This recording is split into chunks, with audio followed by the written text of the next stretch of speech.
سلام مادر جان عزیزم. امروز دوری از تو به من دست نمی‌دهد که درد قلبم را افشا کنم. یگانه همدردم تو بودی مادر جانم. حالا من غریبم، حالا من تنهایم.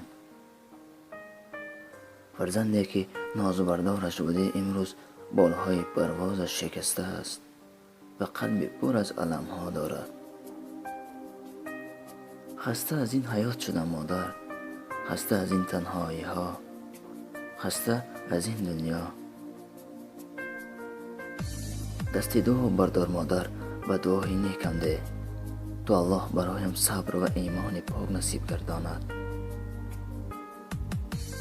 خداوندا همه غریبان را صبر و تحمل بده و در پناه نگهبانشان باش، زیرا مادرانشان آنها را انتظارند.